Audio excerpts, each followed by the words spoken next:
पालघर जिल्ह्यात 9 ते 13 एप्रिल दरम्यान उष्म्याचे प्रमाण वाढणार असल्याचा अंदाज हवामान खात्यानं वर्तवला आहे। या काळात सूर्य तडपता राहणार आहे। मुंबईच्या प्रादेशिक हवामान विभागाद्वारे देण्यात आलेल्या अंदाजानुसार पालघर जिल्ह्यात 9 एप्रिल पासून वातावरण उष्ण व दमट राहण्याचा इशारा देण्यात आला आहे।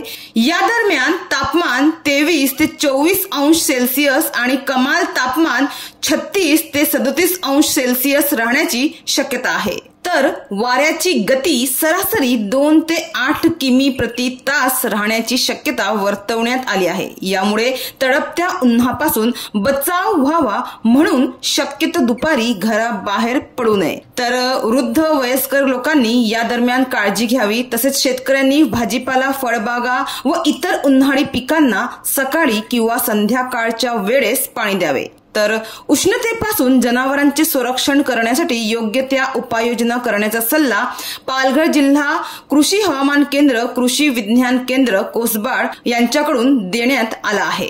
पालघर जिल्ह्यात सर्वत्र सध्या उष्णतेची लाट पसरली आहे। प्रखर उन्हामुळे होणाऱ्या उष्माघातापासून बचाव करण्यासाठी प्रत्येक नागरिकाने स्वतःच्या आरोग्याची काळजी घेण्याची गरज आहे।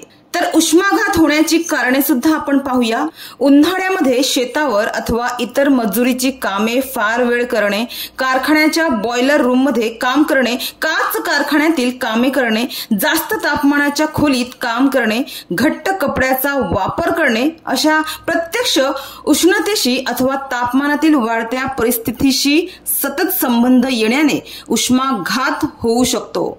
आणि उष्माघाताने थकवा येणे, ताप येणे, त्वचा कोरडी पडणे, भूक न लागणे, चक्कर येणे, निरुत्साही होणे, डोके दुखणे, रक्तदाब वाढणे, मानसिक बेचैनी व अस्वस्थता, बेशुद्ध अवस्था असे प्रकार आपल्या सोबत घडू शकतात।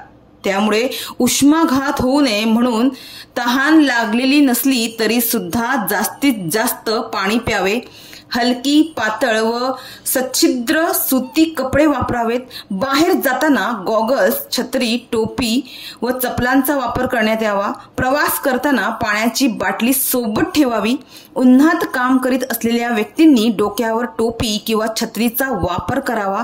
तसेच ओल्या कपड्यांनी डोके, मान व चेहरा झाकावा। शरीरातील पाण्याचे प्रमाण कमी होत असल्यास ORS, घरी बनवण्यात आलेली लस्सी, लिंबू पाणी, ताक इत्यादींचा नियमित वापर करावा।